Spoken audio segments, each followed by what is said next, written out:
for the last few weeks the omissions, the sins and commissions of Aurangzeb. And in the hurly-burly of what we get to hear in television debates, now a new additional element has been added, and that is the debate on someone who preceded him in history, a man called Ghayasuddin Tughlaq, the person who set up the third city of Delhi, as it were, called Tughlaqabad.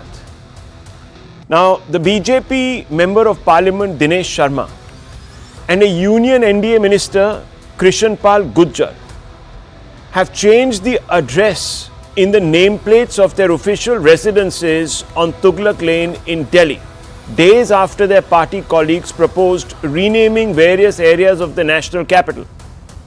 And you can see those pictures in the middle of your screens, viewers.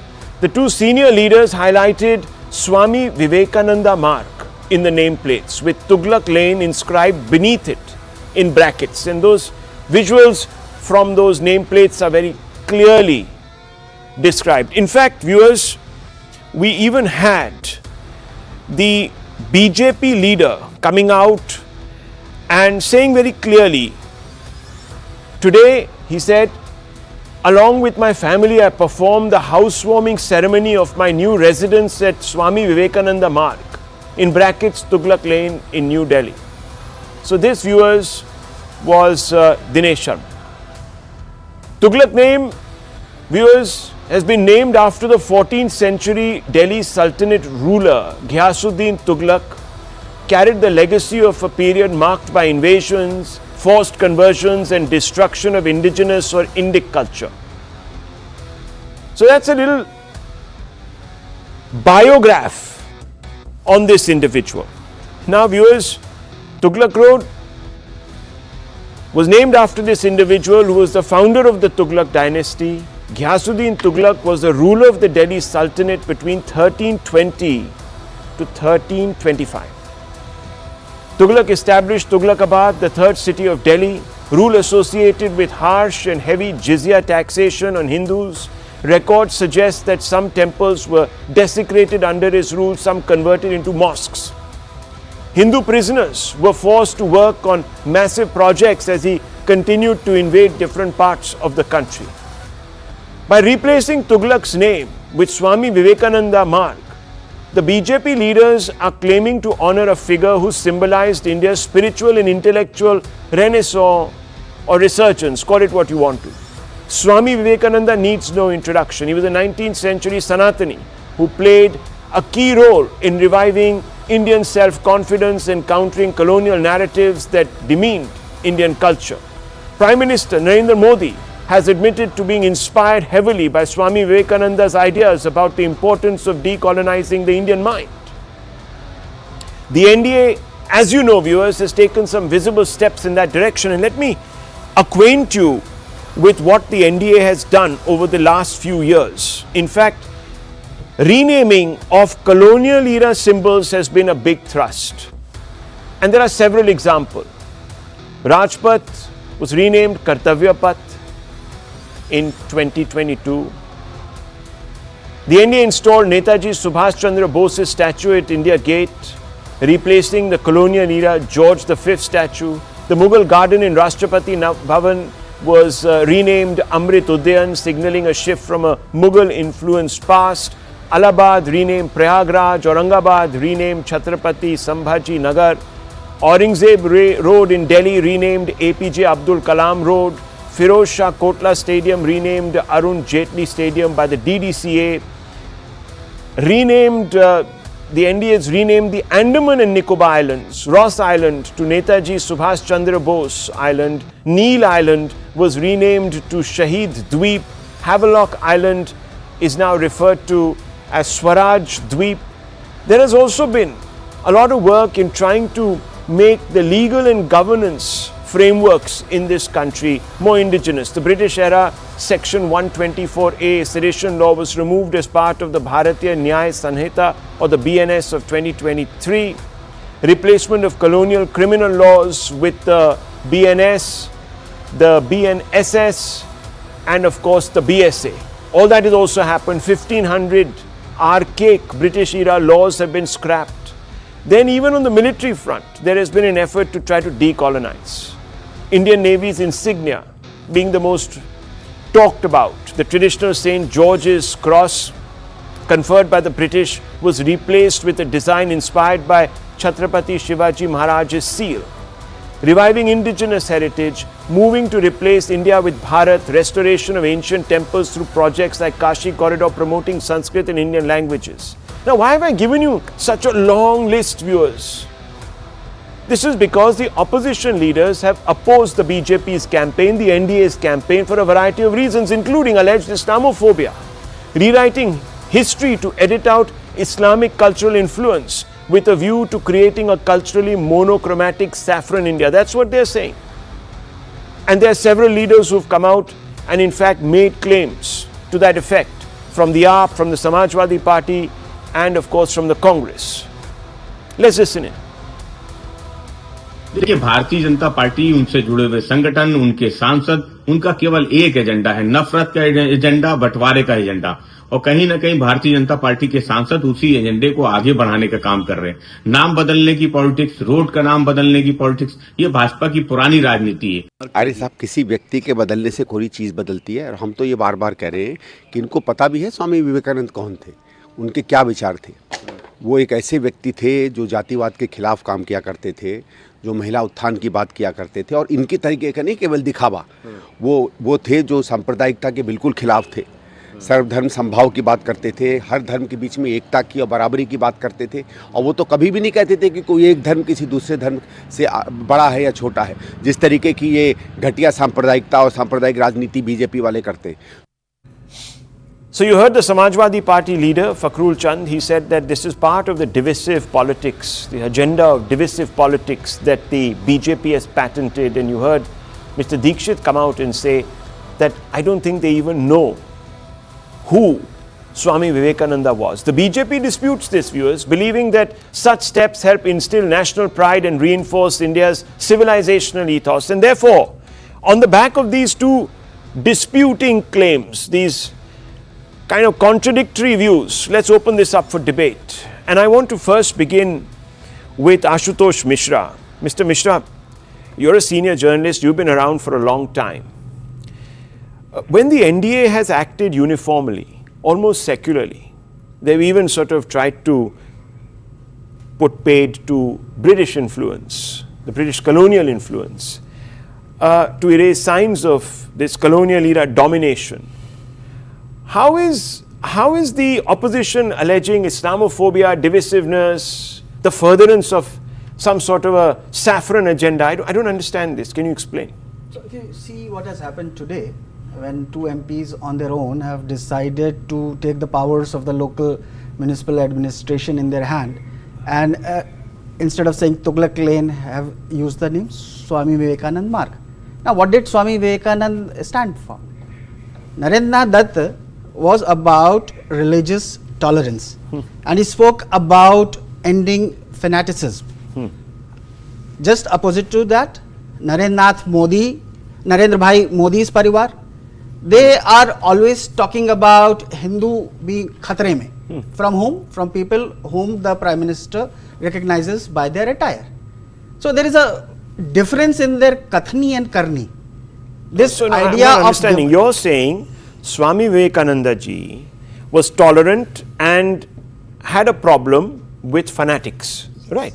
But the people who are being eulogized today, like Aurangzeb and Mr. Tughlaq, they actually epitomized intolerance and fanaticism.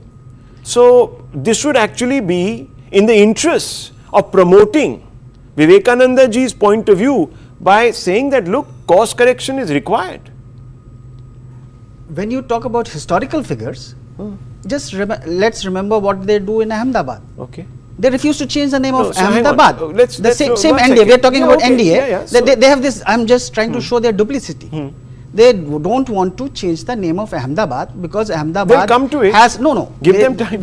They have already, this has been there since 1980s. APFP has been, and their minister has replied to it. No, I'm not understanding. You're saying, first of all, that changing the name is part of a divisive agenda. How are these people tolerant and not fanatical? Aurangzeb, Tughlaq, several others. Explain to me, I mean, are you trying to suggest that we should continue to whitewash the anti-Hindu xenophobia of these kind of people? What I am trying to say, that people who are trying to claim that they are trying to correct historical wrongs are in fact repeating the same things. They are accused of the same thing. If you accuse Aurangzeb of being anti-Hindu, we have these people who are also bigots like Aurangzeb. That's the feeling. Now, why do we say facts? When you say bigots, how are you attributing bigots? The word bigots to people in the government. Explain to me. When your Prime Minister stands in Ganga and says that the day I start doing Hindu Muslim, I will quit politics. The moment, and he's standing in Banaras and saying this. He gets out in a political rally, he talks about Mangal Soot Khatre mein hai, he talks about Hindu Khatre mein hai. What's that if not bigotry? You cannot, a person, what did Atal Bihari Vajpayee talk about? Raj Dharma, where everybody is equal in front of the eye of law. I'm not going to step in here, but Alok Verma, explain. You're the national spokesperson of BJP. He says that bigots are here trying to supersede other bigots. If you let me just put in one more sentence here. What this act of today of these two MPs does, it add weight to the opposition charges that Samvidhan khatre mein hai. These people are taking constitutional, they are making mockery of law. No, one second. First things first.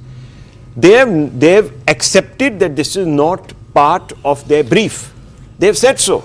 They've only said that we have the freedom to put on our nameplate. Like many people do outside their homes, they give a name to their home. We've decided to give a name like this to the home. We haven't removed from any place Tughlaq Lane. It's still there. But we're just adding another name. What's your problem? And we're doing it because we believe that the time has come to redress some of these omissions. But anyhow, Mr. Ajay Alok, how do you respond to Mr. Mishra here? Well, Mr. Mishra is very much, he has full rights of his opinion, but let's withdraw this category of political analyst. This is no kind of political analysis. This is a kind of representation of your ideology where you are sitting. Now, Mr. Mishra should explain me one thing. If we remove British colonial signals, that is fine with him. But if somebody raises an alarm that yes, Aurangzeb Road, Akbar Road should be renamed, Tughlaq Road should be renamed, somebody writes it as a Vivekananda Marg bracket Tughlaq Lane, he has a problem with that. Why? Why only with Tughlaq? Why not with British then? Why not? I have a problem. No, who becomes? I didn't interfere. I never interfered in between. Now, let him finish. Now, who becomes the bigots here? Yeah. Now, who becomes the bigots here? This is not Islamophobia. This is dearness to Islam at the cost of Hinduism. Now, anybody in this country with a population of 82% of Hindus, you are not thinking of their welfare, but you are constantly thinking for the last 75 years. You have been constantly thinking for the welfare of Muslims in so anything. Today, Karnataka budget. I'll just give you one by one example. Yeah. Another 1,000 crore, you are making a minority development corporation. What will that corporation do? That will finance minority in entrepreneurs, giving them loans. You are doing 1,000 crore second Hajj house. Everything in the name of minority. I mean, what the hell? What 82% Hindus did wrong to you here? Simple question. You have to be, if you are the real meaning of secular, that the government cannot have an eye towards the religion. So you're saying two things, that there is an attempt, there has been an attempt to normalize Hindu phobia, and secondly, an excess minorityism.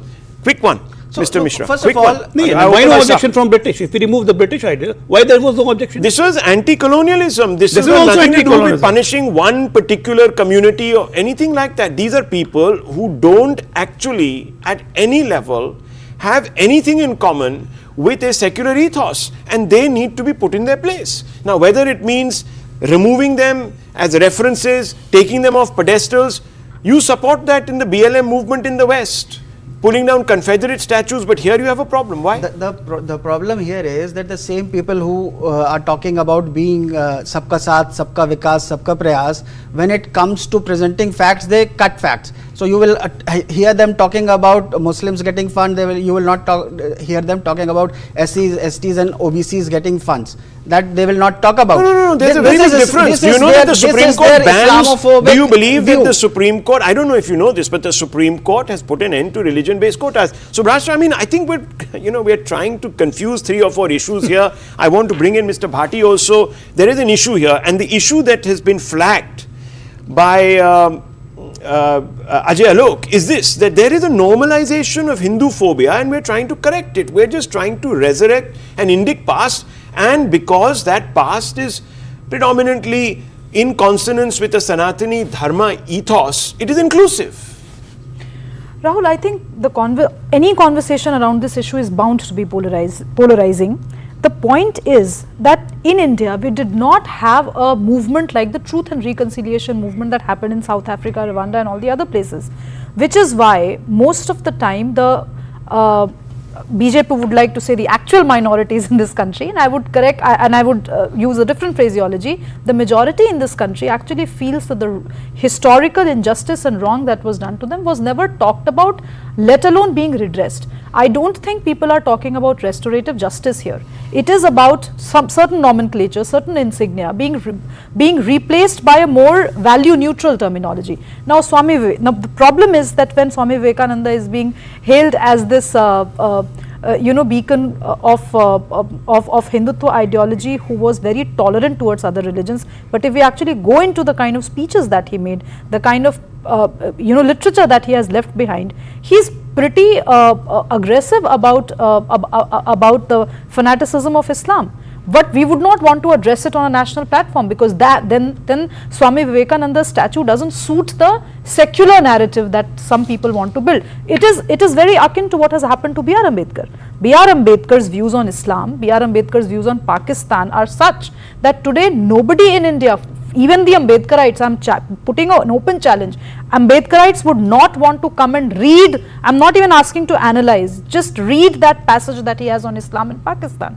The problem is that we do not have a redressal mechanism. We have been far more dishonest in our intellectual ability. Why didn't we ever opt for one? I think attempts by individual MPs that we see right now is an attempt to push our conversation in that direction. Now, is India ready for that kind of conversation is a question that we need to ask the two polarizing camps. Can we have a civil conversation on this issue? But I'm going back into history. Sure. You would have expected, and look, historical memory remains. And you look at the Jews in Israel, for example, they carry a certain historical memory of where they came from, and therefore they legitimize their place in that particular area, that geography. Now, Hindus have seen desecration of their temples, the continued occupation of their temples, laws brought in to basically alienate them from their claims, even alienate them from the courts to seek redress. Why was this happening? Because as Ajay ji very rightly pointed out, it is dearness to Islam rather than Islamophobia. Mr. Bhati, dearness. Now, viewers, you see, the reason I brought everybody and we've got this conversation into one space is deliberate. We're breaking away for today from that 6-window, 4-window format. That's because sometimes you need to sit face to face and engage in a little bit of truth. Forget about reconciliation here, at least truth. So, Mr. Bhati, let's talk truth. Isn't it a fact that for a long time, by putting these individuals, by having names like Bhaktiyarpur next to Nalanda, the junction for the train station, for having names written in stone like Aurangzeb Road and Aurangabad, we were putting people on a pedestal who actually had nothing to contribute towards what is today a very syncretic, tolerant civilization like ours. In fact, they were the very nemesis of it. Thank you, Rahul, and good evening to all.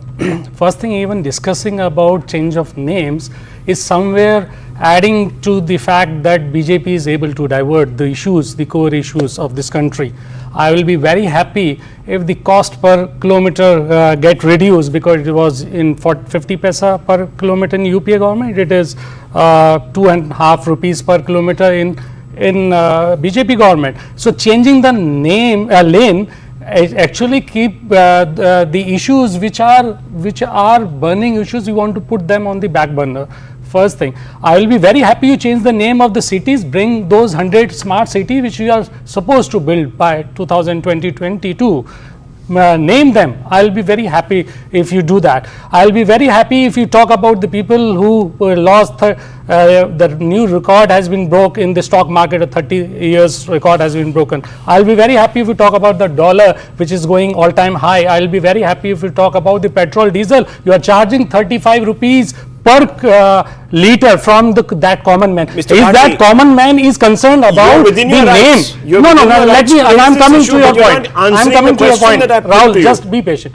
I'm coming to the point. Is this going to resolve all those issues which I am mentioning? And there are 100 more issues which are there in their manifesto. If those issues get resolved, I'll be very happy if you say. And one hand you talk about the Aurangzeb. On the other hand, are you going to today say? One second, let me ask you. Let me ask you a question. Was it wrong? If you want me. Was it wrong of Miss Mayawati, for example, when she was in power, to redress the Dalit sense of loss of identity, to set up big parks, statues for many Dalit leaders, etc.? Was it wrong? Should that not have happened? Did they not deserve it? Or was she trying to change the conversation and divert attention? She was not playing that polarization politics. She was doing what their ideals. So when Mulayam Singh's statue comes up, one second. When Mulayam Singh's statue comes up in the middle of the Kumbh, viewers, that is not diverting the conversation. That is establishing a legacy. That is actually, at some level or the other, redressal for grievances of backward classes and castes. Can I answer that? This is bizarre. We have, this is also bizarre that you have mandirs of Mr. Narendra Modi. That is bizarre. Your followers, if they do something, you have mandirs of Narendra Modi. One second. Yeah, they have photos. I'm talking about, don't confuse issues. One second. We are talking about the state taking on certain responsibilities. You are saying it's bizarre to have photo of Netaji in Kumbh Mela. Do you think bizarre? Because the Samajwadi Party said that we set it up. The legend who got the Padma Bhushan. So viewers, here is the logic. The backwards. No point shouting, sir. We are very close to each other. No point shouting. My point is, I'll tell you, viewers. Fair enough. But I want to make it very clear, viewers. A party says that we are putting up a statue. And that is not about changing the conversation. That is about establishing a legacy, giving back to those who supported a particular cause, a socialist cause, or call it the cause for redressal or revivalism, etc., etc. But if the BJP does it or the NDA does it in an organized way, that is communal, that is divisive, that is diverting attention from topics at hand. Viewers, you can't have your cake and eat it too. But nonetheless, one second, yes, Ajay Alok, please respond. The definition of secularism in this country is different from what is the definition of secularism in constitution. You do talk goody Muslim, goody Muslim, you are very secular. But if you talk right about Hindu, you become communal. This has been the age-old story for the last 80 years. My friend Mr. Bharti should go and give tuitions to Akhilesh Yadav. Okay. For why he supported Abu Azmi when he said Aurangzeb Rahmatullah Saleh. I hope you understand the meaning of Rahmatullah Saleh. What does it mean? It means next to God. So let me ask him, Mr. Bharti, tell me something. Is the UBT Sena part of the India alliance? We supposed to.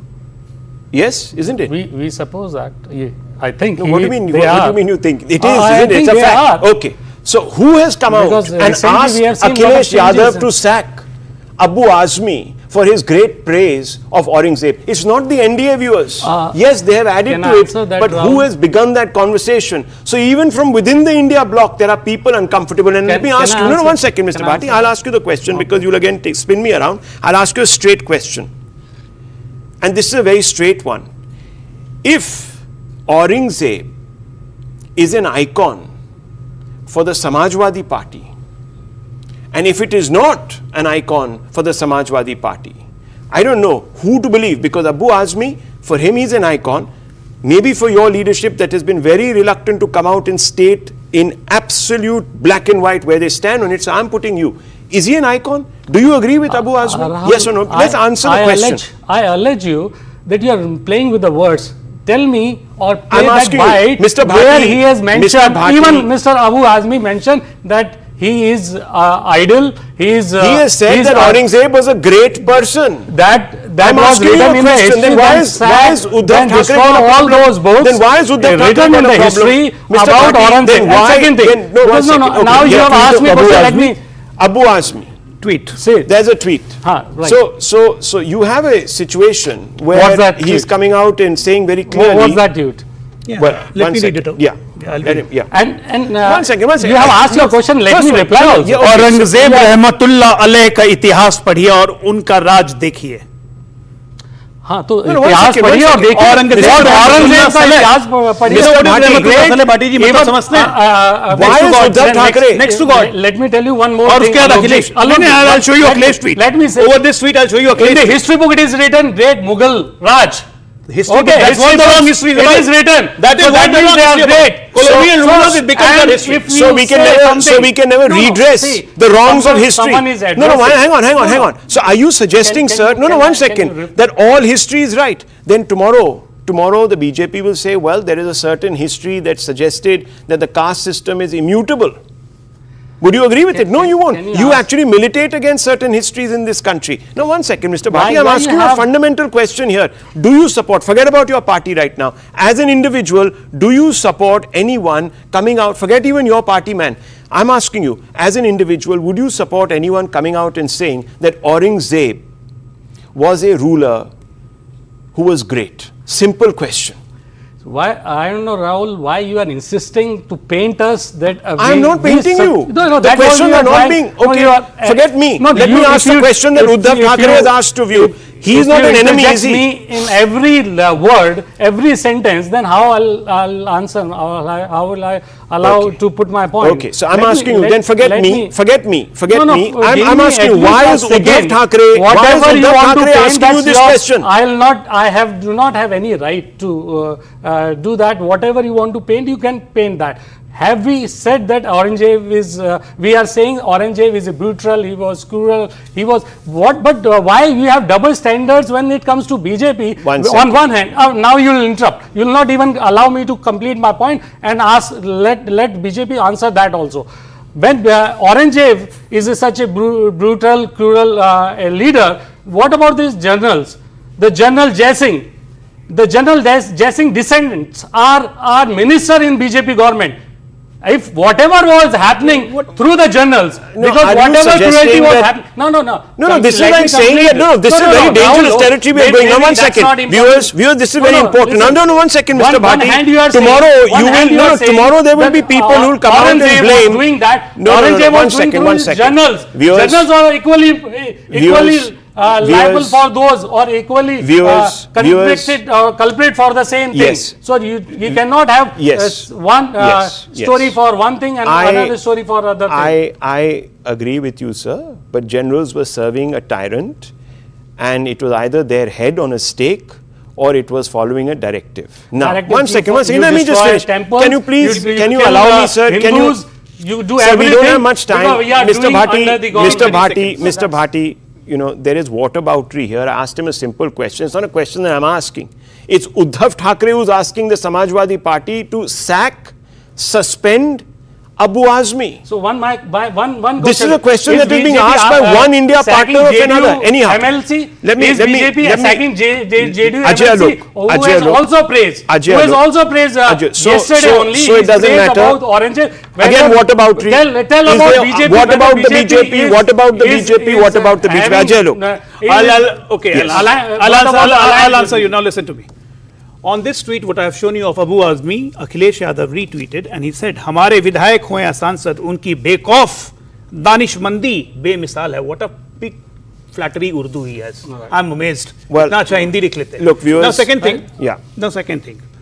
We have already raised the concern over JDU's MLC and JDU has reprimanded him. Number one. this issues get solved. Now, number two, no, it's not this solved. is the problem. No, this no, is no. the problem. You know what? He talked about generals, and he was mentioning Hindu generals of Aurangzeb or Akbar for that matter. There was Jayashankar also in Hindu religion. Captured by the same general. And Shivaji was captured by the same it general. was one-sided marriage all the time. On one hand, you are saying that they kept on doing conversion. Stop shouting. Stop shouting. Please stop Shivaji was shouting. captured by the same Calm general. down, calm down. Viewers, I'm running out of time. I'm running out of time. Viewers, in the interest of balance, I just want to say one thing, and this is important. We cannot have double standards. We can't say that the BLM movement, the Black Lives Matters movement in the West is entitled to rewrite history, pull down the statues of Confederate generals who were part of the machinery that oppressed them. But in India, we shouldn't do that because we must strictly preserve our history. We can't have double standards. Secondly, viewers, what replaces? My concern is what replaces. And the question therefore is, can the NDA ensure that its campaign to embrace a future rooted in Indic traditions will also be inclusive? Fundamentally, that is a question that we should be focusing on. Yes, viewers, India is tolerant because predominantly it's a Hindu country. And one hopes that that stays and remains. That is our best hope. Because viewers, left to the politicians, especially a particular block of politicians, they make a virtue out of individuals like Aurangzeb and Ghiyasuddin Tughlaq. And that is a fact. I leave it at this. Moving on, viewers, the conventional take on Trump's decision to impose tariffs on India from April 2 is that our nation is staring at a crisis. Commerce and Industry Minister Piyush Goyal is visiting Washington to resolve tricky trade issues and kickstart talks on a proposed bilateral trade agreement. But there aren't many days till April 2nd deadline to conclude a deal, after which, of course, the reciprocal tariffs kick in. Things will change. As we all know, Trump has been prompted to do this to level the bilateral trade playing field, and you can see on your screens the differences on different products between the taxes that we charge and the Americans charge, leaving a differential sometimes of 57%, for example, on beverages and tobacco, etc. Now, there's no denying that the new tariff regime is a cause for concern when it kicks in on April 2nd. A report by Citi Research estimates that India could lose around $7 billion annually due to these tariffs, according to Devendra Kumar Pant, chief economist at INRA. The new tariffs could reduce India's GDP growth by 5 to 10 basis points from the current estimate of about 6.6%. The most affected industries would be chemicals, metal products and jewelry, followed by automobile, pharmaceuticals and of course food products. But viewers, there's a breakup on your screens of how vulnerable some of these elements are, really, these products are, to tariff fluctuations and reciprocal tariffs. So if we charge 20% on a particular tariff and the US is only charging at this moment 7%, they could actually hike that and make it equal, or vice versa. But it isn't as if Trump's America is not going to sweat. In fact, many believe that the US president is playing with fire and that he can sustain the fight only for that much time. So what should India do? Wait for Trump to burn his fingers and come to his senses, or take some proactive steps to insulate itself? Let's ask our experts this evening, and we have a great panel. And I want to begin with Mr. Brahma Cheleni first. Mr. Cheleni, how do you view this conversation that is going to take place behind the scenes? Do you think Trump is going to walk the talk to the point where it might also begin to hurt America? Or do you think he'll back off because there are just too many fronts that he's open right now? I don't think he'll back off because his mission is clear. He wants to cut America's mammoth trade deficit. It's the largest in the world. He wants to slash America's huge fiscal deficit, which now is close to $2 trillion a year. Yeah. So he will take 2 steps forward and 1 step back, as he has done with Canada and Mexico, to exert pressure on them. But he has not withdrawn the second round of 10% tariffs on China, which indicates that as far as China is concerned, he is going to try and contain China economically and strategically. In fact, it's very clear that this Trump administration is going to pivot from Europe to the Indo-Pacific region, which makes India a central player in the Indo-Pacific strategy. So he will exert pressure on India because he would like to try to get as much as he can get from India. And he knows that India is vulnerable to US pressure. And we have already seen in last month's oil imports, India has substantially increased imports of oil and petroleum products from the US to help placate the White House. But I think the bigger point is this. India has run a huge trade deficit with China that has partly offset by running a large trade surplus with the United States. But with Trump intent on closing all of America's bilateral trade deficits, India might finally resort to raising tariffs on imports from China. And we have to also keep in mind one other thing. While whatever reciprocal tariffs are going to be slapped on India at the beginning of April, India is in a much better position than Canada or Mexico because India is a largely domestically oriented economy that relies on domestic consumption, not exports for growth. So while the tariffs are going to be an additional burden on the Indian economy, we should not forget that the main items in the US-India trade are hydrocarbons, military equipment, and gems. And gems, yes. That's what we put out. And hydrocarbons carry nominal tariffs. Okay. So let's open this up and talk a little bit about how we can negotiate this. If Trump is not going to take 5 or 6 steps back and take only 1 or 2 back, Ajay Srivastav, Chief of Global Trade Research Institute, the GTRI, how do we deal with this? This is not obviously a person who is going to be reasonable beyond a point. So what do we do? Do we stand up to him, back down, make a few concessions, cut our losses? Rahul, I'm very clear about how India should proceed at this moment. We have many FTAs with ASEAN, Japan, Korea, Australia, Switzerland, etc., wherein 90% of the industrial goods, they already come to India at zero tariffs. We should apply a small check for US sensitivity and offer before April 2 a list to the US. These are industrial products, 90% of them. We propose zero tariffs from day one, provided you do the same to us. We do that list. There is no need for any negotiations.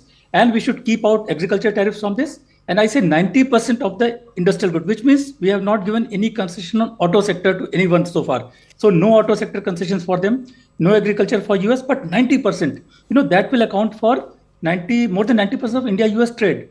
I think that will be a big victory from our side if we approach them with this list in next 1 week or 2 weeks. Okay, but Ajay Bagga, will that have implications? Because obviously with tariffs come resource, income, etc., etc. So if we make this sort of concession at some levels, what will be the damage? What will be the hit? Do you have a number?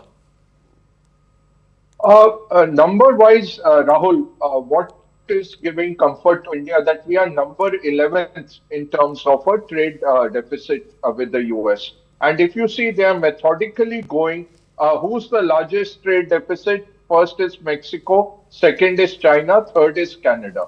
For India, our trade with US is about 2% of our GDP. For Mexico and Canada, it is like 23% and 19%. Again, for China, it's a small part of their GDP. So that gives some, some comfort to India. But then why are people like City Research estimating that it could be a $7 billion hit annually due to these tariffs, and there are others who have put a number at, could reduce India's GDP growth by about 5 to 10 basis points. Where are these numbers coming from? And are they accurate? Again, these are guesstimates with Trump and why the markets are going mad, Rahul, because by the morning the guy signs something, by the evening he's changed the goalposts, and before the night he's taken some other position, and then his sons are taking positions in the market along with it. So when he talks of strategic reserves, they are buying bitcoins. So when you have a president who's got a huge trader mentality with him, and there is nothing nothing that has sanctity in this positioning. You see Mexico and Canada, Rahul, for example, 65-75% of the autos that they are sending into the US already after 2018, they complied with the new Right. the The deal new- that came post yes. NAFTA, UN SMC. Now, after 2 days of applying tariffs, he's realized the same part, Rahul, travels from Canada, gets a bit of value addition, goes into Mexico. 8 million cars are made and brought back to the US. How many times will you put tariff on that? Mexico retaliated, Canada retaliated. They realized the automobile industry, which is a big chunk of the GDP, will just collapse. Collapse. If you And- put this kind of tariffs. And also so Trump- now he's gone back. Trump has a farmer base and they will have a problem if this reciprocation. Already grain Yeah. prices, that's a very good point. Agriculture prices are collapsing. If you remember 2018, what was the EU agreement? Lobsters. Lobster duties were reduced by the EU to please Trump. So that farmer lobby is already hurting Rahul because the grain prices are crashing, the corn prices are crashing. China, which was picking up soybean and corn, is putting retaliatory tariffs. And Canada is going very methodically. Canada is going by all the Republican states and Right. levying, tariffs by state to hurt the Republicans the maximum. Well- like you said, the farmer lobby. So correct me if I'm wrong, viewers. This is going to come down to personal ego / political compulsion versus economic pragmatism. How much pain, another P word, can Trump afford to inflict on some of his core bases? Fundamentally, he'll also be looking at that number. And it might be that he'll think that perhaps it's not the pain, worth the pain, to put India into such a corner. Maybe that's going to sort of change equations here. He might have more rigid views with others, but perhaps he might just give us that little opportunity to crack a deal. The art of the deal, viewers, is what he respects. I leave it at this. Let's move on. Finally, viewers, there's been a major attempt to escalate the dispute with the centre on the proposed readjustment of seats in Indian Parliament after the 2026 population census is completed. Tamil Nadu Chief Minister MK Stalin has shot off a fresh letter to all Chief Ministers of southern states today.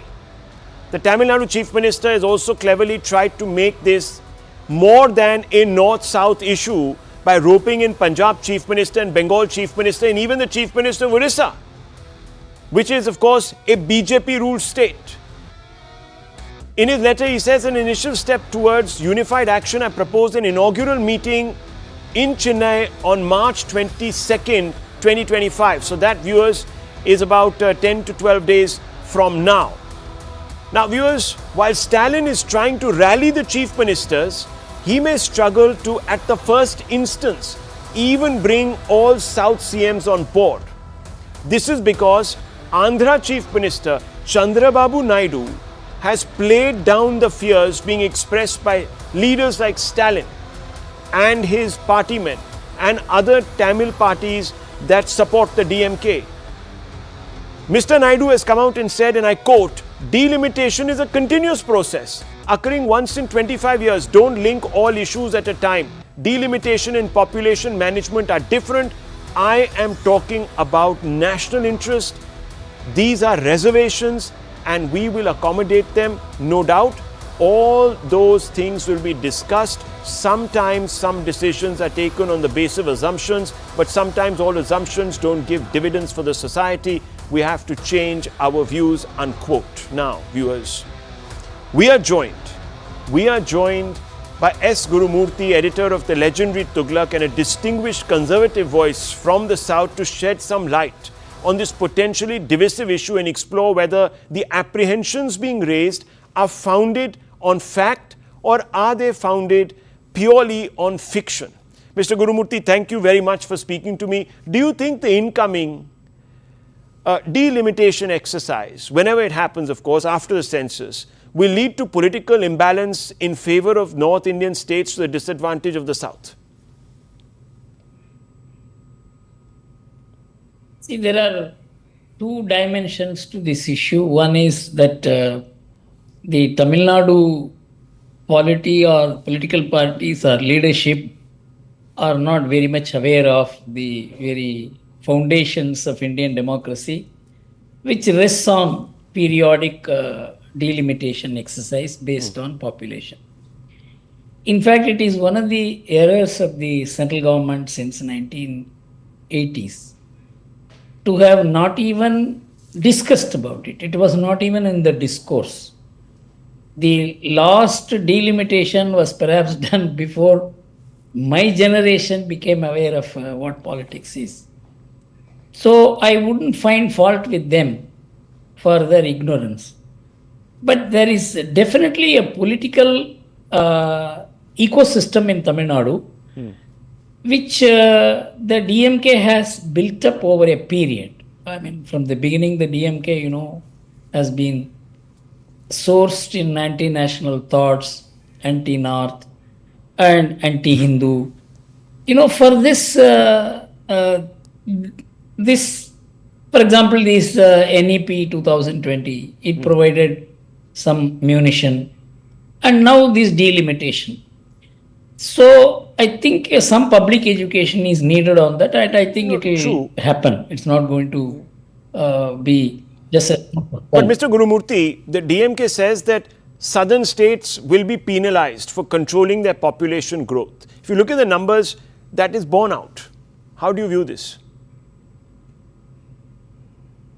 You see, actually, it is not that you have reduced population without a purpose. You reduced that is, you controlled the population for economic prosperity. It is a trade-off between economic prosperity and the number of people you have. So to say that you reduced the population and didn't get anything is wrong. That you got prosperity. South as a whole grew, and South had vast coastal areas, and it had its own natural advantages which it exploited. So I will tell you one or two things. For example, from Tamil Nadu, because it became a highly educated state, nearly 3.5 to 4 million people moved out of Tamil Nadu. Had they stayed here, then there would have been 4 or 5 more seats they would have got. So to say that it is only population reduction which is responsible, but also popularity, the prosperity, right, and the educational system which enabled your people to move out. So all these things, when I wrote in Tughlaq as an editorial on this issue, so many responses came to me that we are not aware of these things. So my own feeling is that this will have to be discussed. I'm very happy that Tamil Nadu BJP has undertaken an exercise on the NEP.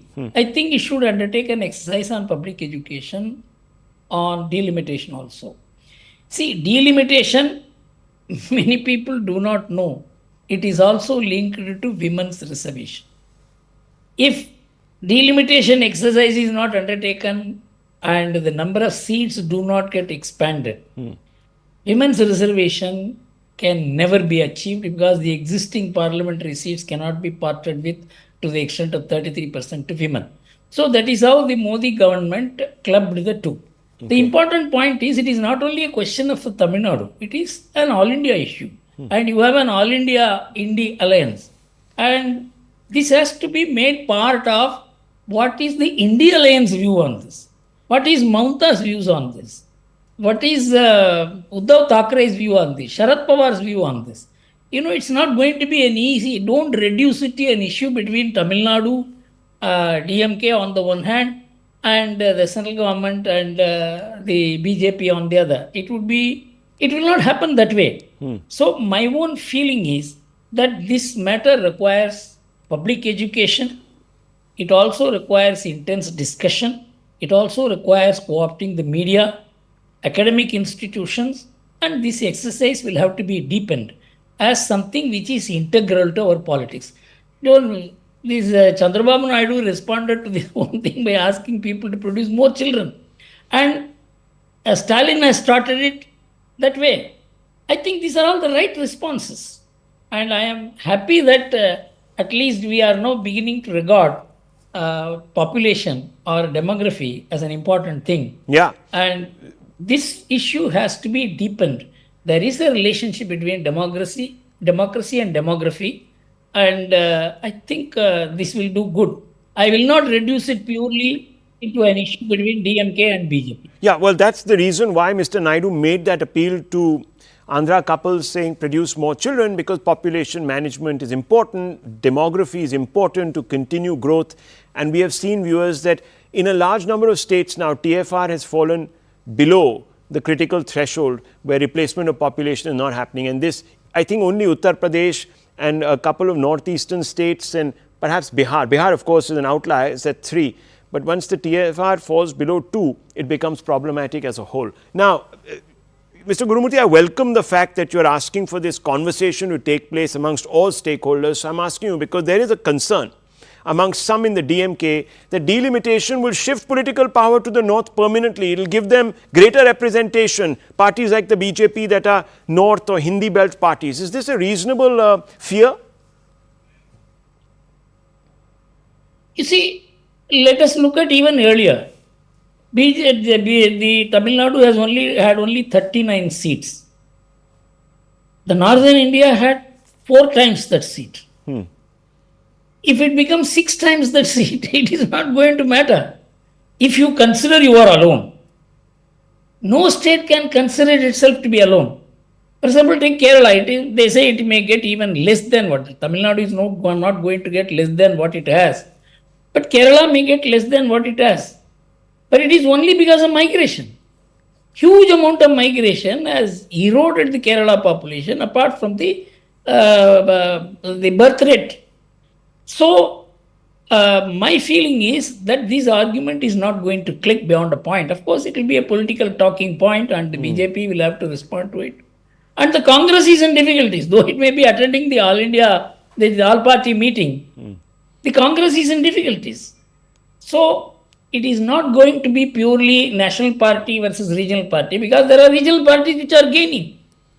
Regions which are gaining. Mamata, for instance, Akhilesh, for instance, this Lalu Yadav, for instance. So it should not be allowed to be reduced into an issue between Tamil Nadu and North. Because the India alliance is an alliance of regional parties. You talked about the Congress. Yeah, that's so it's not going to be so easy for the DMK to sell its point. So that's interesting, because let me bring in the Congress part of this. You said that the Congress has got itself in a bit of a twist because Stalin seems to have abandoned the Jitni Abadi Utna Haq slogan propounded by his closest ally Rahul Gandhi. Rahul Gandhi may give it up, but the Congress cannot give it up. Because Congress in Rajasthan is gaining. In Madhya Pradesh, these are the areas where the Congress still has some influence.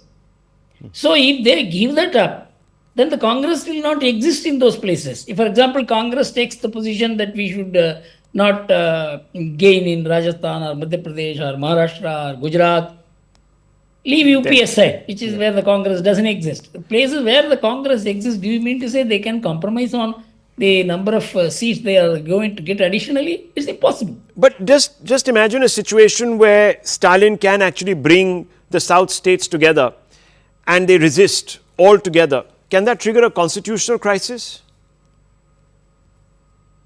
No, it won't be a constitutional crisis because this delimitation exercise will have some consensus element. It will not be purely, in my view, arithmetical. So, the southern states, the Tamil Nadu alone cannot act unilaterally. It will just try to join hands with other southern states. So, some formula, some compromise will have to be worked out as to how to handle this. And I don't think the DMK can act alone. Nor do I think it will be purely an arithmetical exercise. And some golden means will be found. This is my understanding of the situation. And that is really what the centre has constantly been saying, that we're going to find a way which will not punish anybody. No state will come away feeling that they have lost out. That's what they have said. Very nice speaking to you, Mr. Gurumurthy, as always, making very commonsensical arguments and bold ones, because you're from the south, of course, and you seem to be swimming against the tide there, calling out the hypocrisies. Thank you very much for joining us. I'll leave it at this, viewers.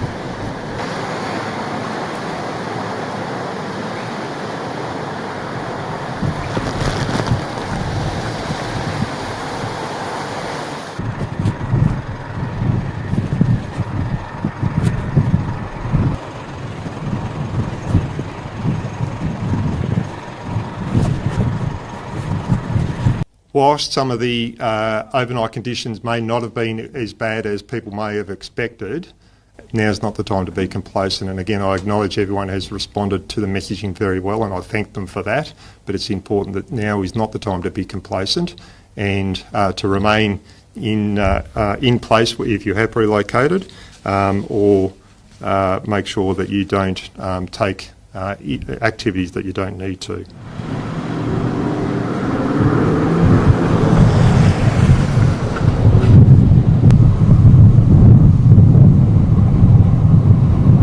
This is not the time to go for a swim or a surf. This is not the time to go for an unnecessary drive. People are encouraged to stay where they are, listen to the advice of emergency services. I know that the drawn-out nature of this event, it's a dynamic weather system, the times change, can lead to people being unsure, heightened anxiety and concern.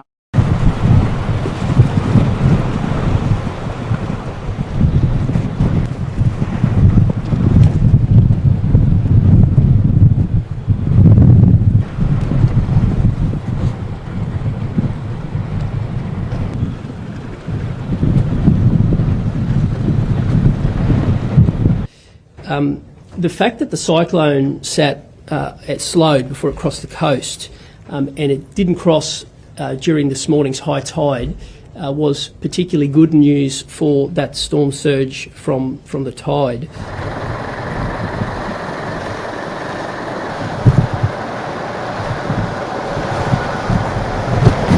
And I have seen an incredible level of preparation. The way that people have responded, the way that they have done the little things around their property, we have seen people heed the advice about stocking up.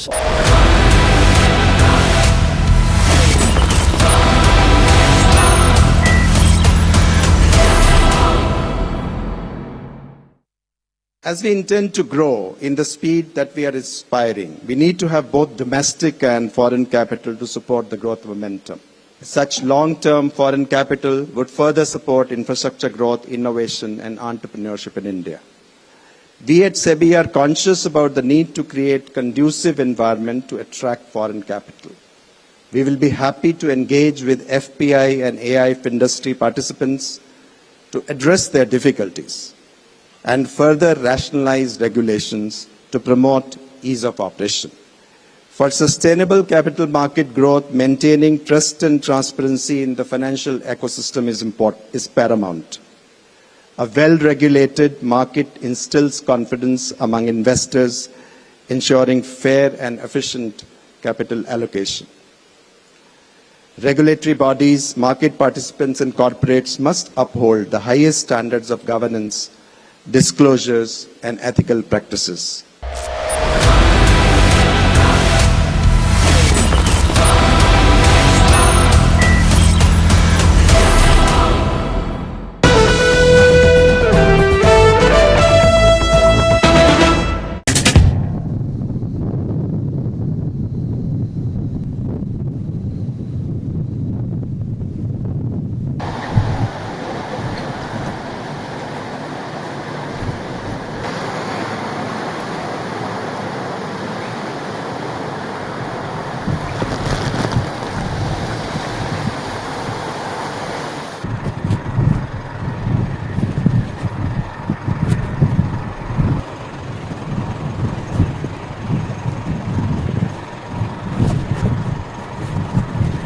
Whilst some of the overnight conditions may not have been as bad as people may have expected, now's not the time to be complacent. And again, I acknowledge everyone has responded to the messaging very well, and I thank them for that.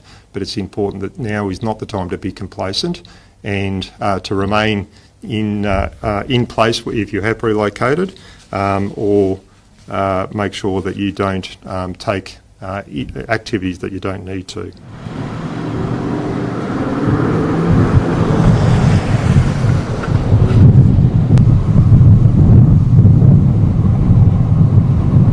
This is not the time to go for a swim or a surf. This is not the time to go for an unnecessary drive. People are encouraged to stay where they are, listen to the advice of emergency services.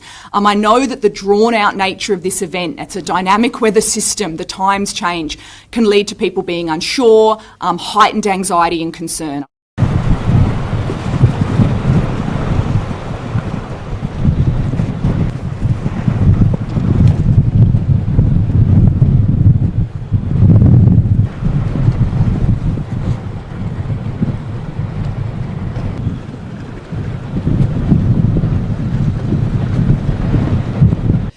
The fact that the cyclone sat slowed before it crossed the coast and it didn't cross during this morning's high tide was particularly good news for that storm surge from the tide.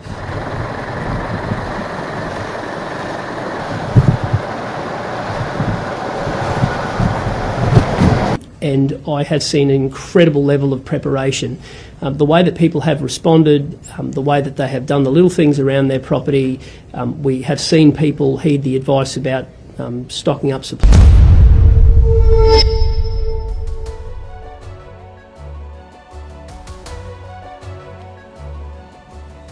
Hello, Namaskar. This is First Post and you're watching Vantage with me, Palki Sharma.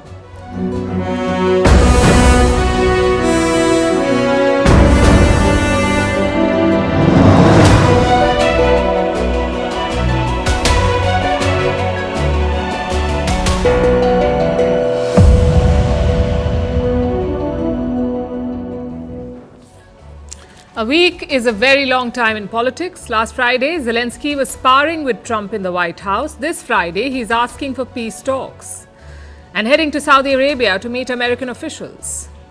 What made him climb down?